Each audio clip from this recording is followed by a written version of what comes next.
All right, we are live. So welcome everybody to our fourth speaker in our 2022-2023 Center for Criminological Research speaker series.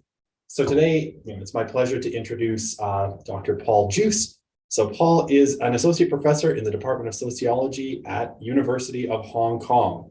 His work examines Weber's theory of domination as it interacts with social movement theory and critical criminology.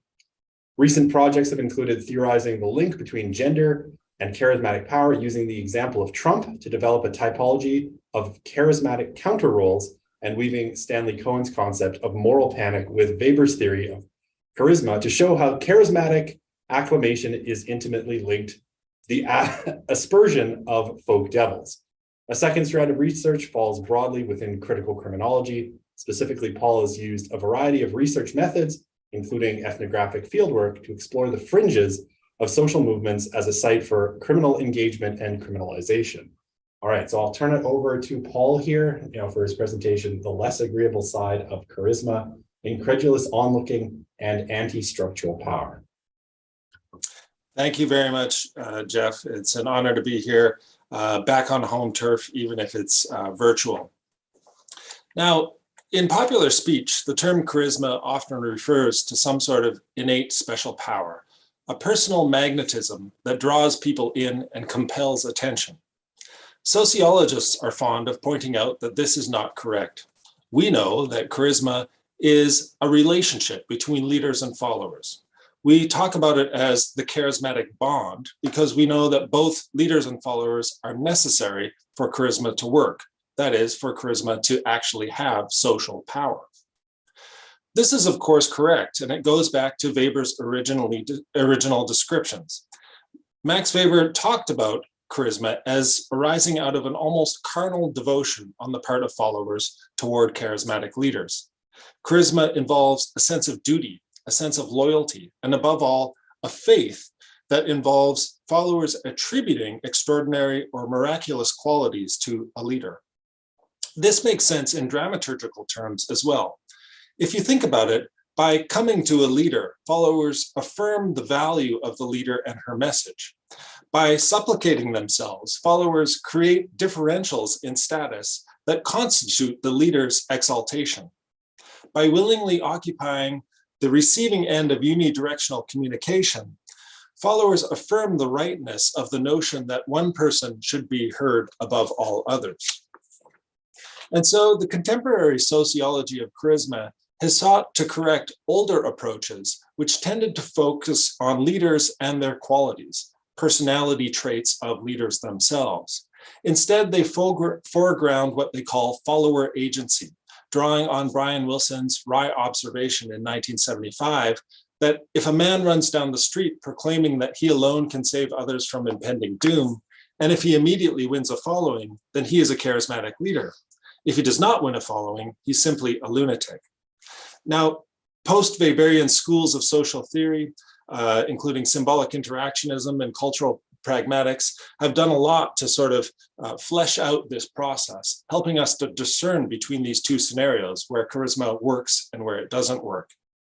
In this presentation, however, I'd like to push beyond this work and focus and scrutinize interactions that occur outside of the charismatic bond. I believe that it's important to do this because if we don't have this broader focus on how charisma operates, this wider field of play, it will become very difficult to theorize one of charisma's most important features. As Weber originally described it, charisma is the great revolutionary force in traditionalist periods.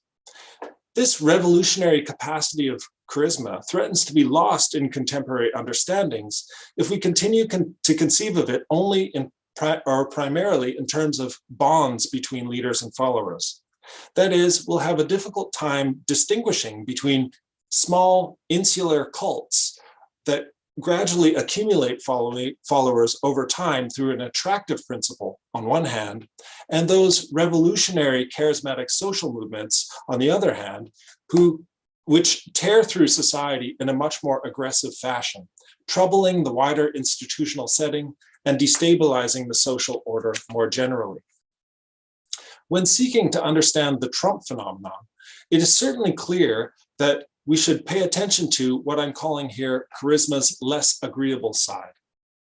Indeed, what marked out Trump as a singular candidate and what has continued to characterize the larger arc of his impact since 2015 have been a series of hostile takeovers that proceeded outward.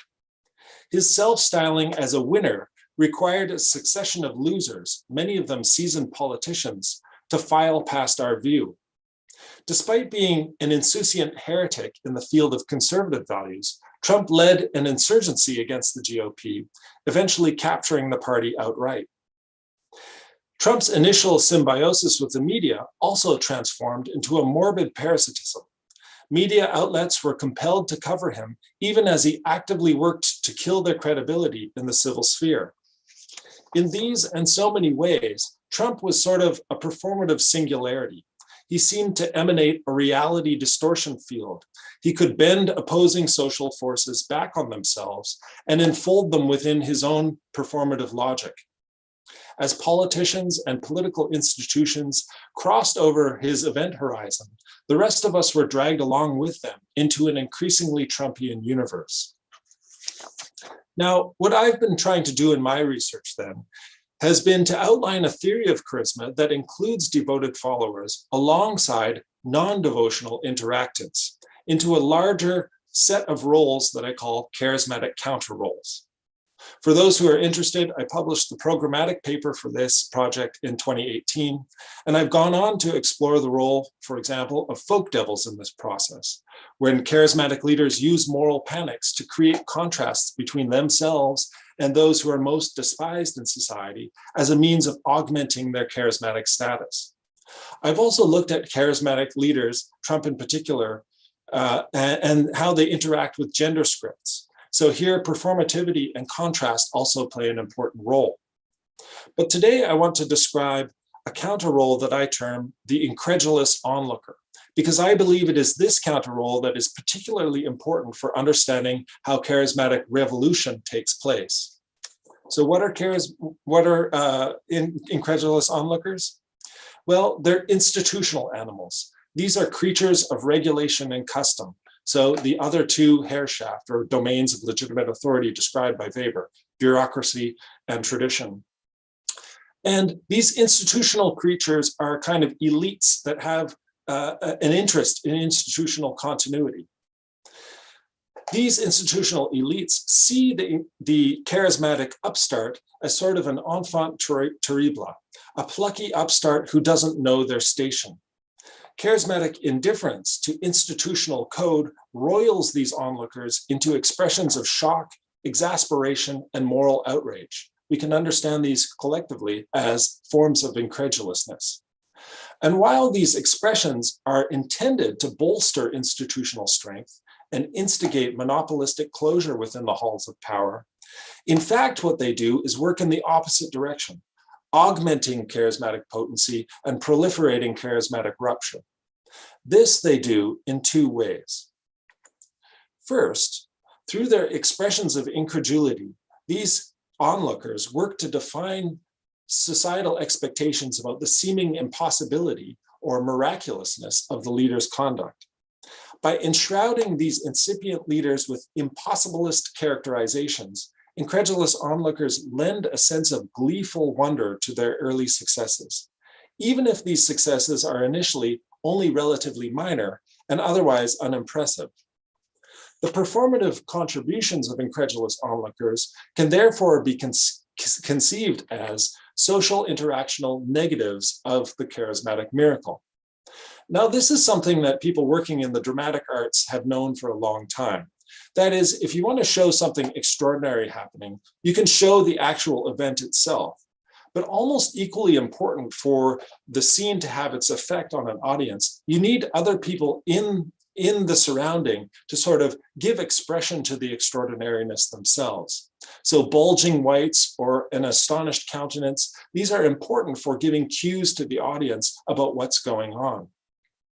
I like to think of those street magician shows where, David Blaine will perform a trick.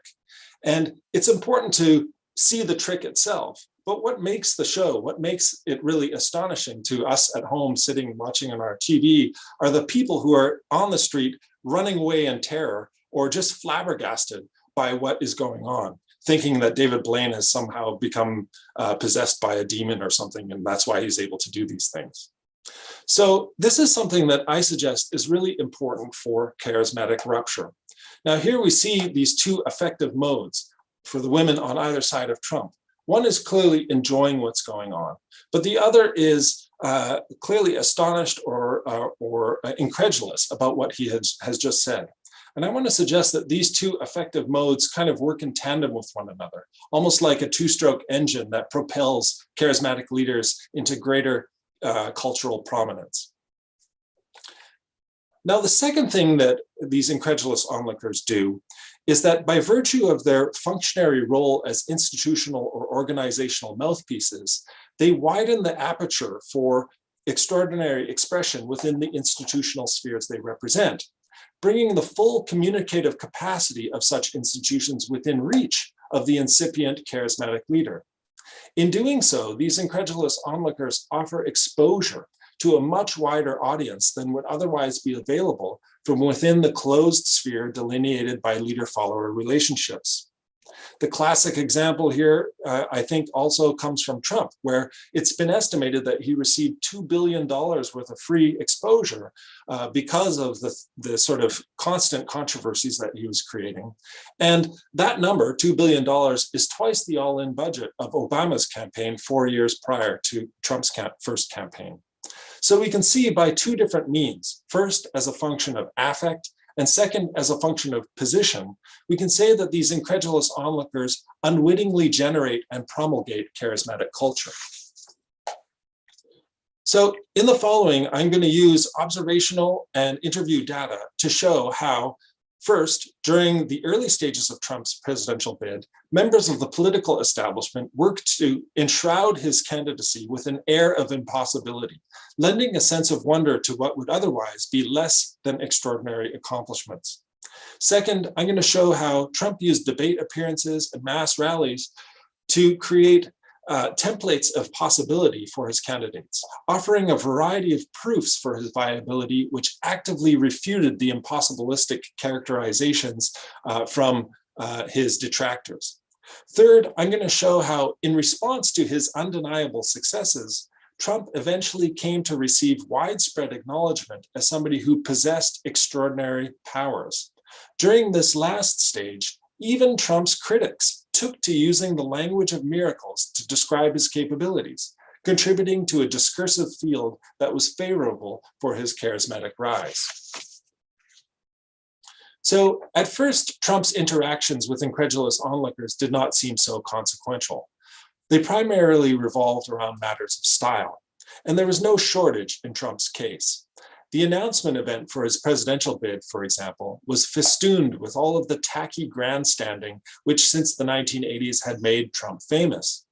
But now that he had actually entered the race, this guileless impresario from the tabloids was actually demanding attention from serious political commentators, forcing a recontextualization of the Trump brand, the gilded escalator, the Phantom of the Opera soundtrack, the bizarre streams of consciousness, the swirl of xenophobia, racism, hubris.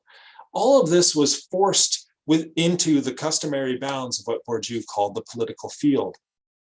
It was this interpolation that, for many, seemed to beggar belief and produce an entry into the surreal. Katie Tur, an MSNBC reporter who wrote a book that she actually titled Unbelievable about her experiences covering the Trump campaign, gave a telling response when she was asked about becoming one of the first network reporters assigned to him. And the interviewer asks, "So is this a good assignment to get when your bosses come to you and say, 'This guy's running for president, he's a joke. Hey, why don't you go cover him?'" No, it kind of made me feel like I was a joke too. I mean, I thought to myself, listen, this will be interesting. But I did feel like they weren't taking me seriously, because if they really wanted me to cover politics at NBC, if they really wanted me to be a part of the fabric of political coverage there, they would have assigned me a more serious candidate. In fact, I think I started crying about it. I felt like, what? They think I'm a joke at this company. Now, what's striking in this quote, of course, is not Tur's implicit judgments about Trump himself. Rather, it's this overriding sense of Trump's threat to her as somebody who could sully her good name, as a potential debaser for her career. In this way, Trump's affectations as an interactant in the world of politics constituted an affront to the self-image of pundits and power brokers whose cultural authority was intimately bound up with the traditions and stature of the political field. It was distasteful to navigate the statements of somebody whose words were not subject to the laws of ordinary grammar, or to provide sense-making for somebody who spatters the air with unfinished chunks. To engage with a bullshit artist is already in some sense to lose to them, because you've been taken in. Thus, while outwardly Trump's vainglorious pretensions represented a challenge to political traditions in an objective sense, to conventional wisdom about what it means to be presidential, for example, or to customs relating to what one does when one is vying for office, at the same time, there was a more personal or inward dimension to his challenge. Politics is something we respect, and political traditions generate an engrossing vision that grounds and upholds the vocational identities that populate the political sphere. This emotional dynamic undoubtedly gave animus to the various reactions that Trump initially received. In the first months of his campaign, most political commentators were simply put off, or they simply refused when they were prompted to assess this clown, this buffoon, this carnival barker. From July to December of 2015, the Huffington Post filed all of its coverage of Trump in its entertainment section, refusing, in Arianna Huffington's words, to go along with the idea, based simply on poll numbers, that Trump's candidacy was actually a serious and good faith effort to present ideas on how to best govern the country. Now, this is interesting because during this entire time, where they're refusing to treat Trump as a political candidate, he's leading in the GOP polls. So prevailing over all of these modes of dismissal then was a consensus that Trump's candidacy rested on a simple category error. Whatever he was doing, he was certainly not actually vying for the presidency. To a degree not seen in recent memory then, Trump was a distinctly impossible candidate.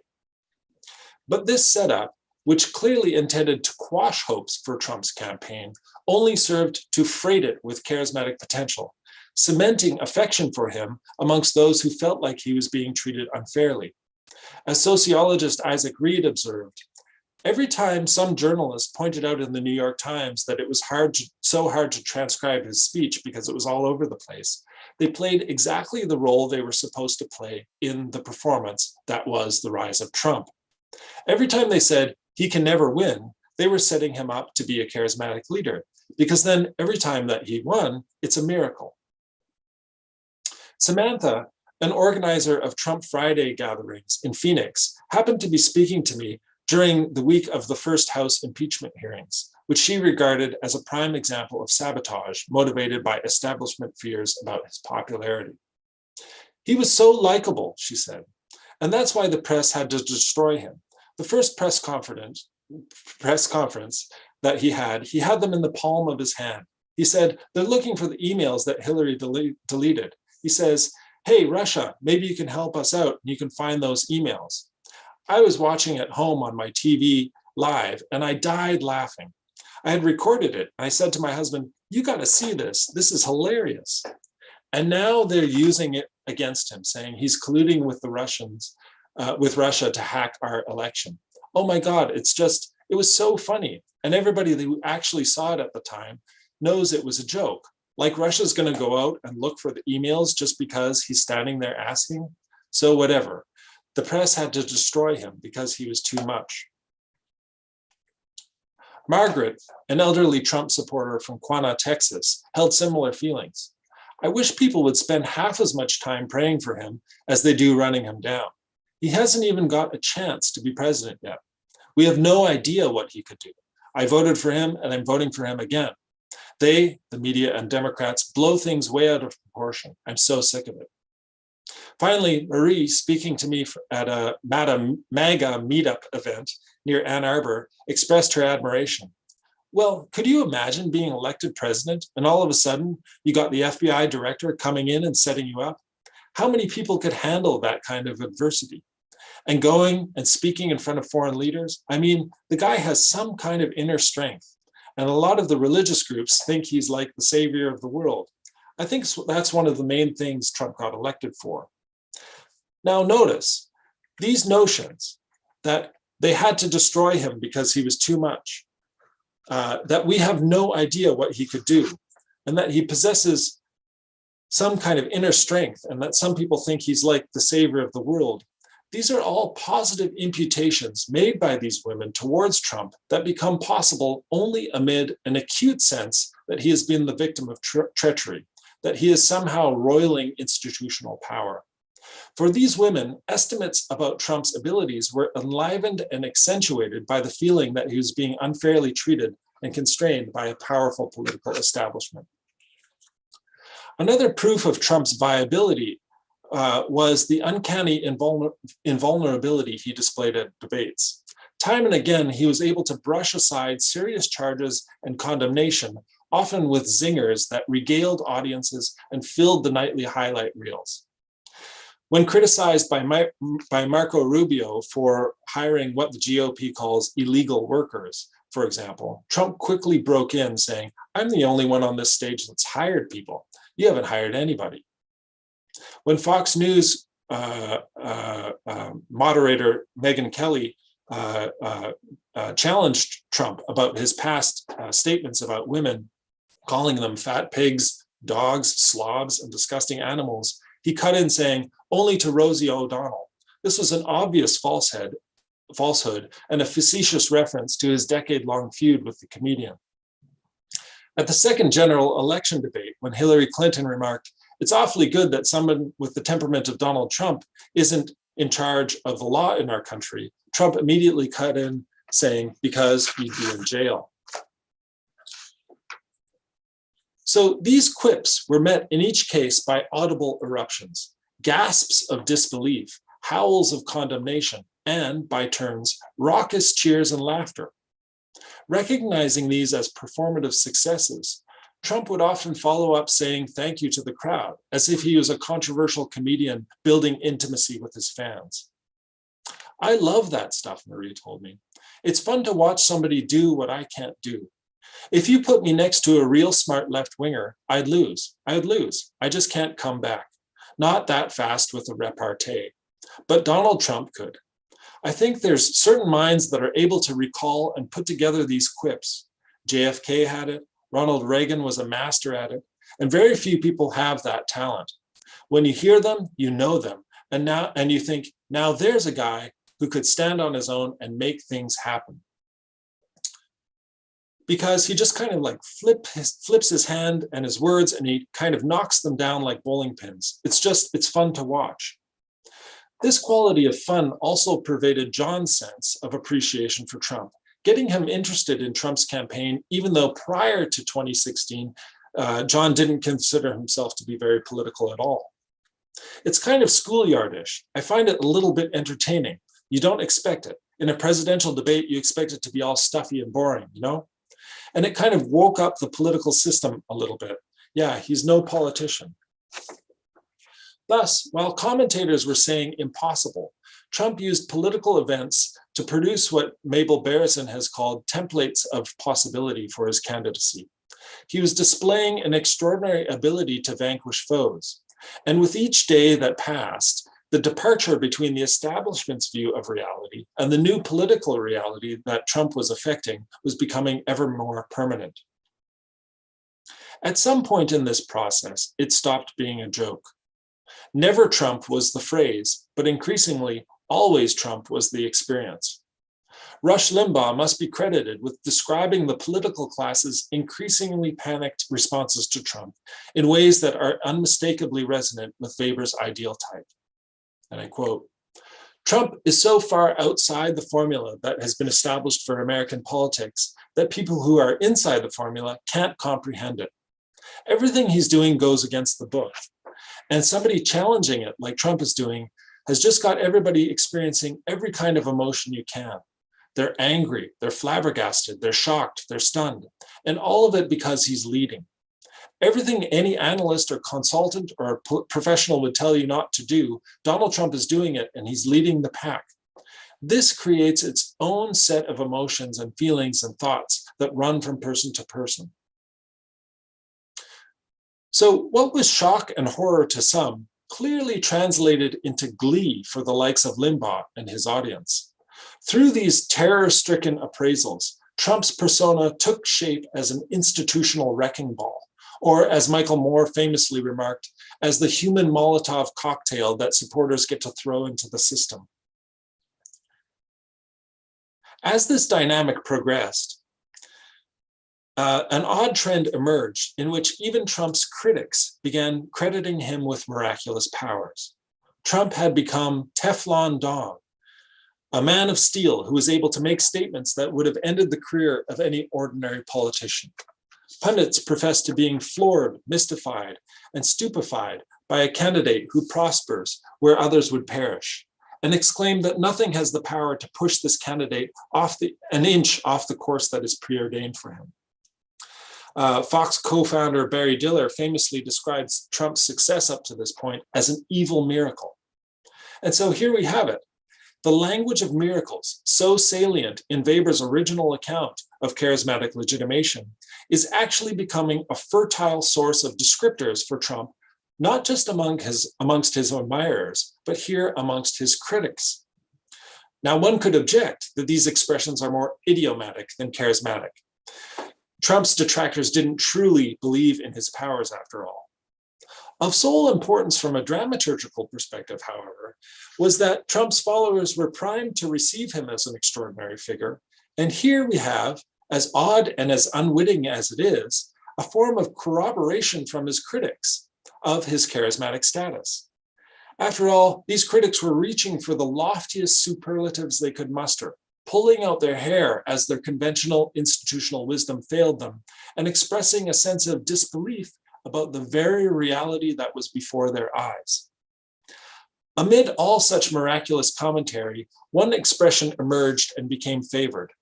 Everyone from Republican pollster Frank Luntz to Democratic political consultant Michael Bronstein to CNN host Anderson Cooper to media scholar Todd Gitlin described Trump as somebody who could, in various ways, defy gravity, often expressed as defying the modern laws of political gravity. This last image of seemingly inexplicable uplift is a particularly evocative summation of classic descriptions of charismatic ascension. Charisma is a baffling success within the societies out of which it emerges. It is something that breaks all traditional and rational norms. And it's something that knows no formal and regulated process of appointment or dismissal. Indeed, insofar as it involves the ability to rise and stay aloft in ways that are not explainable with reference to taken for granted social laws or most social theory, charisma might be described in a state of sociological purity as social levitation. So to conclude, recognizing the incredulous onlooker as a social type within cultural systems opens up new avenues for understanding charismatic formation beyond existing scholarly preoccupations with leaders and followers. Furthermore, it deepens the integrative logic through which charisma distinguishes itself within Weber's tripartite division of legitimate authority, in that it shows how institutional figures from traditionalist and rational legal domains actively contribute, albeit in a negative sense, to charismatic rupture. Specifically, incredulous onlookers co-produce miracles and signal institutional destabilization. And both of these are essential to charisma's expansive proclivities and socio-political relevance. As I have shown, charismatic followers do not merely rail against the system as an abstracted alien structure. Rather, it is a system that is embodied, personified, and symbolized by representatives whose shock, anger, and humiliation give evidentiary support for the successes that are both the substance and proof of charisma. Love between leaders and followers may be omnipresent across charismatic phenomena, but this type of outward invidiation is essential for understanding charisma's revolutionary power. Indeed, the expressions of incredulous onlookers have continued to find an eager audience in the years since Trump's win, most notably in the form of compilation videos produced by his fans. Rather than focusing on Trump per se, as one might expect charismatic followers to do, these videos instead curate collections of reaction shots from detractors and enemies. One version of this genre foregrounds Trump's naysayers, compiling statements from commentators, politicians, and liberals bearing titles like "People who laughed at Trump and said he could never be president, funny." These collections usually end with a final clip from a major news network declaring Trump president-elect or showing his inauguration. A second type of compilation focuses on meltdowns, blanched and teary-eyed expressions of horror and disbelief from those undergoing the realization that Trump has won. Their titles speak to a sector of the American electorate that clearly thrills to such displays. The general point here is that norm violation is central to the logic of charismatic appeal. Moreover, and this is the crucial extension, I believe, for contemporary politics, there's a direct line that connects the initial inappropriateness or even silliness of Trump's early performances to the eventual criminal and even treasonous expressions late in his term that seem to threaten the socio-legal order itself. Trump's power to get away with it is something that his followers eminently enjoy, and evidently, some of them seek to partake in this invulnerability themselves. We can interpret the events of January 6th, for example, as evidence of an emboldening solidarity, where followers who previously would not dare do or say certain things now feel like they can. This is a dangerous time in the US. Shortly after the events of January 6th, leading terrorism researcher J.M. Berger made an astute point about what he predicted would be Donald Trump's continued importance for mobilization within the far right. And he says, Trump provides these movements with something they've never really had in this country in the modern era, which is a charismatic leader. Typically, right-wing movements in the US have been very divided. There's factional infighting, there's a huge amount of very diverse views, and they don't synchronize because they're disconnected from each other. What Donald Trump has provided is a sort of central nexus, a force of gravity that pulls them all into alignment, and that's really dangerous. So far, this process of alignment, alternately described as dog whistling, or in terms of giving voice to societal hidden transcripts, or in terms of Nietzschean resentment, has not been properly explored with reference to established sociological knowledge about how charismatic power operates. I submit, therefore, that more work needs to be done to understand the less agreeable side of charisma. Thanks for your attention.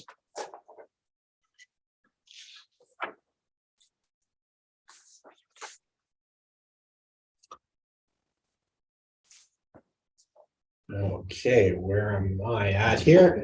All right, thank you so much for that, Paul.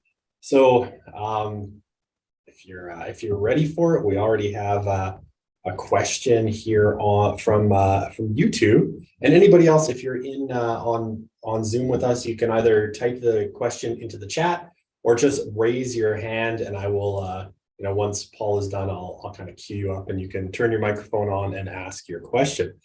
But first off, we have a question from on YouTube, Satirical Satori. Hi, Paul, Sandra. Thank you for an excellent presentation. Seems sociologists are those, among others, that sometimes underestimate how audiences engage with media and politics. What can we learn about how sociologists may consider audience in examinations of charisma, moral panics, and perhaps moral regulation? Yeah, that's a great question. And yeah, I think audiences are especially important today. I mean, we're always on our phone and we're always engaging with politicians. With new media, we're always sort of active audiences. And Jeffrey Green has described the present moment as being characterized as ocular. So we're very visual as well. So the image is incredibly important for for interpreting how politics and by extension, charisma works in contemporary society. So I hope that my presentation has unpacked some of that, of how that works. So yeah, I really do think that we need to pay attention to audiences and audiences as an active participant rather than sort of passive receivers of politics and media. Does that answer your question? There's a tiny bit of delay on the YouTube stream, so we'll see if they have any follow-ups in a sec. But I see Justin, you have a question. Go ahead. Yeah, thanks so much, Paul. This is super interesting to me. As people know, I study right-wing movements, so I found this really fascinating, and I love the theory stuff. So yeah, based on what you're saying, these incredulous onlookers are essentially, or I guess I should say they're essential to kind of catapulting someone to the charismatic leader status, you could say, where you have incredulous onlookers, and they're essentially creating this image of this person, in this case Trump, with almost like magic powers to overcome the odds. And so yeah, anyway, I do obviously agree with that, and I think these critics are really important for creating this person to be that, to have those kinds of perceived magic powers. But based on what you're saying, if I'm understanding correctly, does this also kind of imply that there's also like a novelty with charismatic leaders like Trump that arguably can wear off? Like once he gets into that position of power, people realize he's not this miracle worker, this like magician is the analogy you kind of used. He can't really make their lives better. And we are arguably kind of seeing Trump's novelty wear off in right now in the Republican Party, with his charismatic appeal kind of diminishing. Maybe people are kind of realizing he's not what he was constructed to be. Anyway, I'm kind of just speculating, but I'm wondering what your thoughts are on that, or if I'm kind of my interpretation of what you're saying is accurate or not. Yeah, I think it's very accurate, and I think it's accurate to Weber's descriptions as well.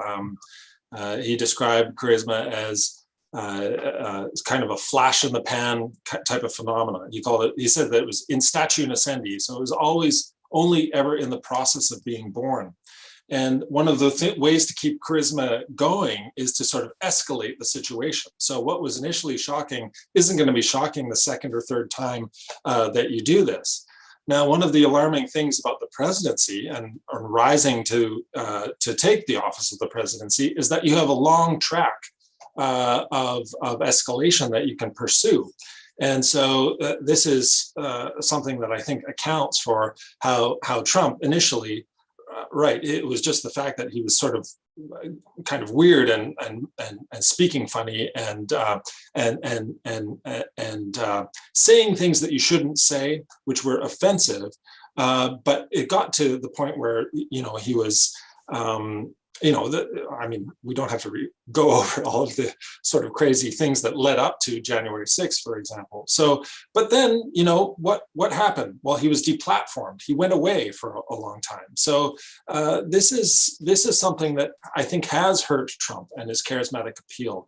People have stopped paying attention because they didn't really have access to him for a long time. The media wasn't compelled to cover every single thing he said when he wasn't the president of the United States. And so even at the end of his term, you started to see people kind of wise up to this. There's one point where AOC said, "I'm not taking the bait. I'm not gonna give you the outrage that you need from me for this sort of statement." So just kind of like recognizing the pattern. And as soon as something becomes a pattern, then this leads to what Weber called routinization. It's something that's no longer alive in the original sense that charisma is when it first shocks us. So I think that's actually a great interpretation of the contemporary moment, Justin. I think that Trump has been hurt by that process. Yeah, it's going to be interesting to see what happens. But yeah, anyway, I love the talk. It reminded me how wild the Trump era was. So yeah, thanks a lot, Paul. Thank you. Okay, Will, you had a question. Go ahead. Amazing talk as always, Paul. Really enjoyed that. It's a fascinating topic, and it's interesting to kind of, as you say, rehash some of this stuff and go back and look at it. My one question, I think the simplest way I can put it is how much of this reflects a specifically American style of charisma and charismatic leadership. And the way I come to that question is because there's been a lot of discussion, especially around the religious right, and specifically the American evangelical movement. And there's still a lot of question about how did Trump capture a group that he so self-evidently does not align with in terms of larger kind of moral and ethical values specifically. Not, I understand there's more nuance there, but to me, I would say some of the answer seems to be there's this specific sort of American style charisma that's kind of built into like there's some of the religious foundations of America, but also some of the broader cultural foundations of America more generally. And so in some ways, I wonder with Trump, I think it's a great example. I love this, but is there something specific here to the kind of American style of charismatic leadership that's, I mean, you could say it's been baked into the country since its beginning, that might impact how these dynamics are working out in specific ways? Yeah, great question. I see two things going on in that question. One is the question of how the evangelicals could align with somebody like Trump, and the second question about whether there's something particularly American and perhaps not generalizable about this situation. On the first question, I think that it relates to what political scientists are now calling negative partisanship. So there's this idea that we're so polarized that we will support people because they're horrible to our enemies, to people across the aisle. We don't even necessarily like them, but we like the fact that our enemies hate them even more. So a lot of people who profess to have Christian values, and I mean, there's a lot that you could say about Christian nationalism and how whether it does or does not reflect which tributaries of Christianity. But the fact is that many of these people would have previously hated somebody like Trump. He's a New Yorker. He was pro-abortion for almost the entirety of his adult life. I think Hillary Clinton went to his daughter's wedding or something like this. He had all of these things that would be immediate disqualifiers for anybody else in the Republican Party. But he was so horrifying to Democrats that a lot of Republicans, including evangelical Christians, sort of saw him as a vehicle. And they thought that maybe he could be contained, or they thought of him, there was this metaphor, they sort of described him as King Cyrus. You have to get into biblical narratives to understand what that means. But there's this idea that he wasn't an embodiment of Christian principles, but nevertheless, he would be useful.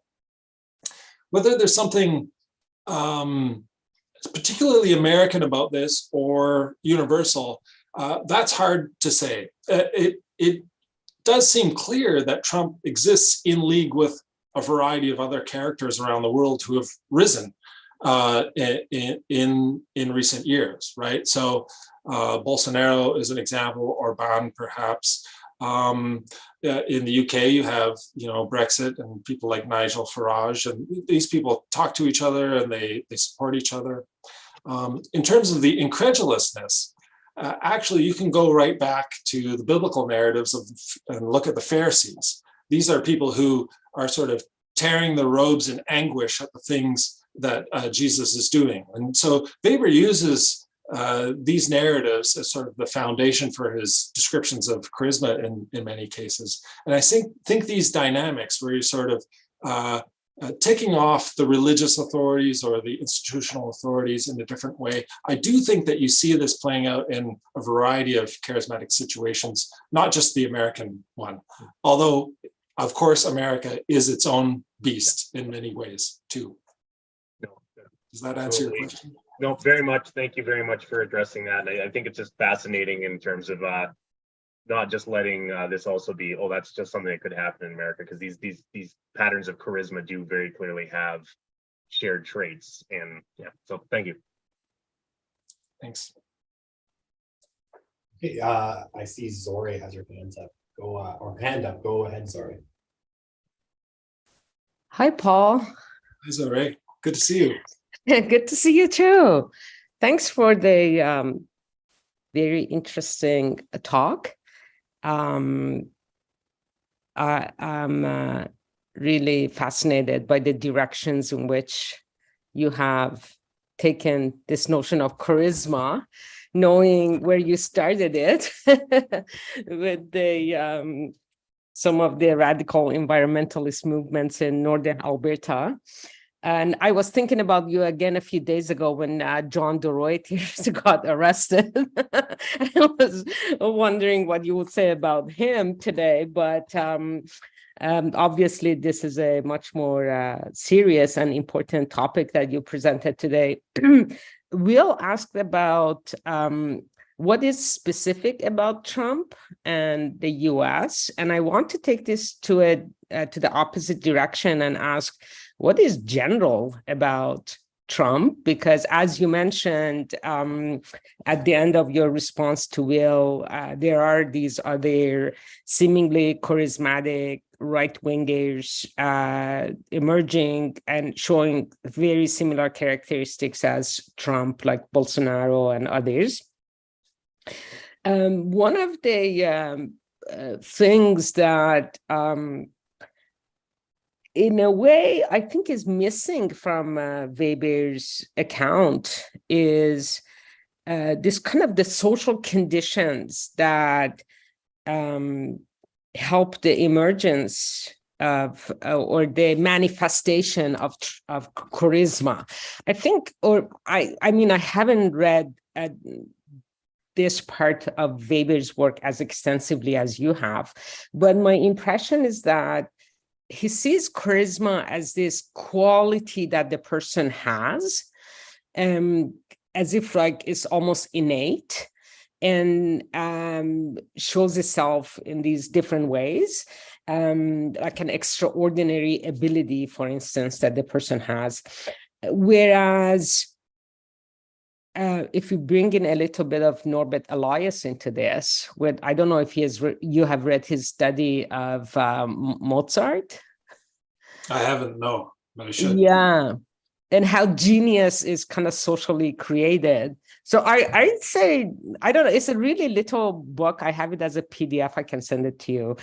You can read it in 1 hour. But anyway, I kind of want to apply that to charisma and say, what if it's not just about the extraordinary talents or characteristics that these people have, but what if we look at charisma like beauty, which is in the eye of the beholder? And currently in Canada, in the US, in Europe, in the UK, in Brazil, and in a lot of places in the world, there are these people who, if you like, 20 years ago, 30 years ago, you would think these people would have no appeal whatsoever. And yet they have an appeal. And what does it say about the current conditions and the current social conditions and the current populations that are, that see, that behold that charisma? Rather than like trying to look into these as like people who have extraordinary characteristics, which they do, but then it wouldn't manifest under all sorts of circumstances, right? Yeah, great question.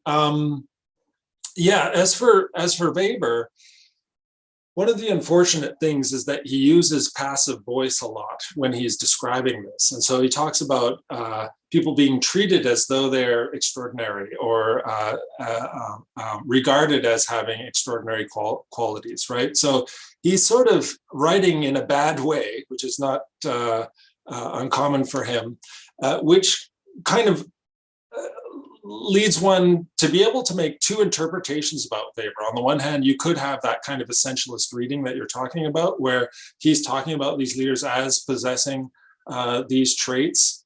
And he's been criticized quite routinely for that reason. I'm obviously more favorable to Weber. I'm a fan. And so I take the other reading, and there's a substantial group in my camp that sort of sees him not taking sort of an essentialist reading. And in fact, when you look at the many examples that he uses, he's clearly talking about people who, for example, he talks about Joseph Smith at one point, and he says he may have been a huckster, right? Or he talks about pirates, and he talks about Francis of Assisi. He talks about Kurt Eisner, who led the Bavarian Revolution, and he said he sort of ran away with his own demagogic success. So he clearly also has this kind of suspicion about these individuals, and is quite liable to sort of pick apart the supposed qualities that other people see in them. So in that sense, I think that it is important to look at the conditions, as you say, that lead people to be looking for somebody. Weber is admittedly very sort of oblique about this. He talks about times of crisis. So there's this sort of, well, what does that mean? And so I think it's our job to kind of fill in those gaps. I will definitely look at that Elias reading, so thank you in advance for sending it to me.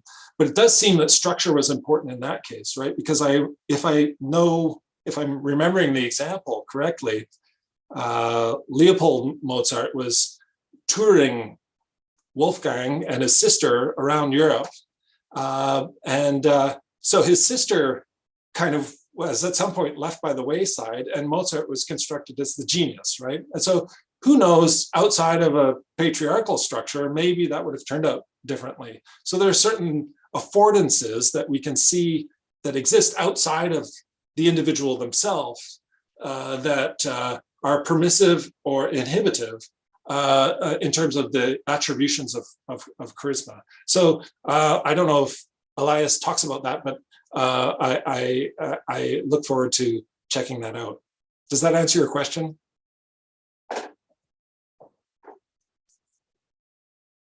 Yes, it does. I just wanted to chat with you, really. Nice. I would think Justin, go ahead and I don't know if we can make it quick. And then Kevin, because I'm sure Paul wants to get to bed. I think it's past 1 o'clock in the morning there. So yeah, maybe Justin and then Kevin, and that'll be it. Okay. I guess just a quick question. I wanted to ask, I guess, about the awareness of the charismatic person about incredulous onlookers. So I guess what I'm trying to say is that, just to use an example, the Conservative Party, maybe a year or two ago, made this really terrible advertisement in Canada with like Trudeau, and it's really poorly done. And he's in like the Willy Wonka factory, and it's like what we call, a shit post, right? It's really bad, and it's an advertisement to, slam Trudeau. And all these liberals and progressives shared this advertisement. They said, oh, look how stupid the Conservatives are with this advertisement, which in my opinion was precisely what it was like meant to do. I think there was an awareness of the Conservative Party that this advertisement is so bad and poorly made that people will share it. And even the kind of progressives and liberals, the incredulous onlookers, will share it.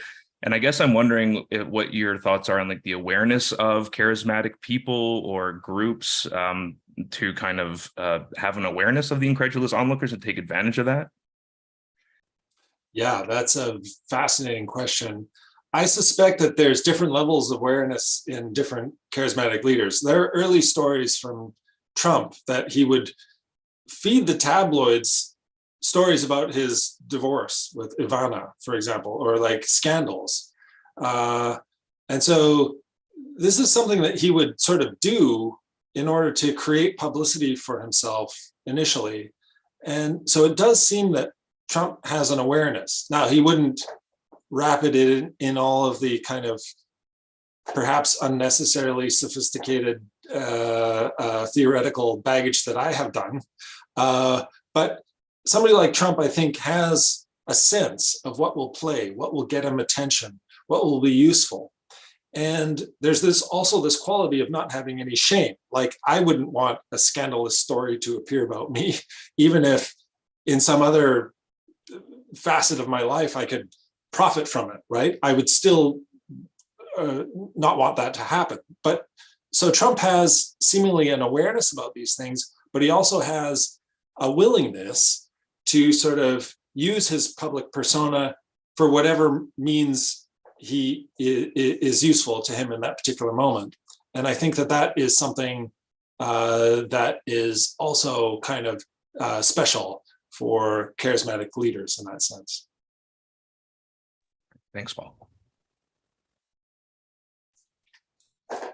So I guess it's my turn. Thanks, Paul. It's great. I guess just the first comment connects to what you said. I thought one of the earliest kind of astute observations about the appeal of Trump for his followers was he hates who you hate. And I thought that was kind of, there was a nice punctuation to at least part of the phenomenon.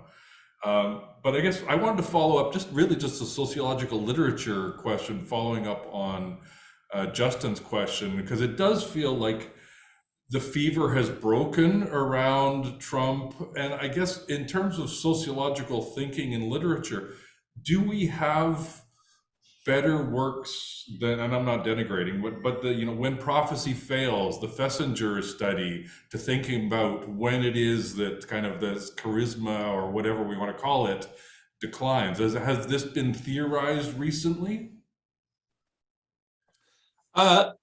Not as far as I'm aware. And it is surprising because, if you actually look at the Weber, he spends most of his time talking about routinization, as Weber's apt to do. He sort of is all about sort of the buildup of structure in that way. But this sort of, there's a little bit in political science. I've seen work on posthumous charisma, which seems like a contradiction in terms, but Right. and so there are extensions of the concept in ways that I'm kind of uncomfortable with in that sense. I don't really think it's possible to have a posthumous charisma, but what often happens and what Weber writes about is that these leaders sort of become so, they pitch themselves into such battles against structure that they often get killed. And so he talks about the end of charisma often being when the leader dies. And at one point, he also talks about the charismatic leader kind of finding that his gods have left him. So there is work to be done. And I think the sort of the post-Trump moment, if we are in that, we'll have to see, right? As soon as he gets up on a debate stage, it may be an entirely different situation again. But yeah, I think that that's an opportunity that we have right now. Thank you very much. I guess you can go to bed. Thank you all for coming. Yeah, all right. So thanks so much, Paul. We'll let you go to bed. I'll shut the live stream off in a moment. And people, if you want to chat and hang out for a few minutes, I don't know, Paul, you might not want to, but feel free. I just wanted to announce here for everyone who's watching that our next talk is at the end of February, the 24th. We're going back to our normal time at 12:30 p.m. Mountain Time. And it is James Densley, professor of criminal justice at Metropolitan State University. And he'll be giving a talk called The Violence Project, How to Stop a Mass Shooting Epidemic. So we're looking forward to that. And thank you, everyone. Can I just jump in so quickly? James Densley published a piece in the New York Times yesterday, the front page kind of. It's an interesting piece kind of on mass shootings. It's not quite an article, but it's worth taking a look at. So. Okay. All right. So yeah, we look forward to that. And hopefully we can see you all next month. And Paul, if you want to stay up till 3:30 in the morning to attend, more than welcome. All right.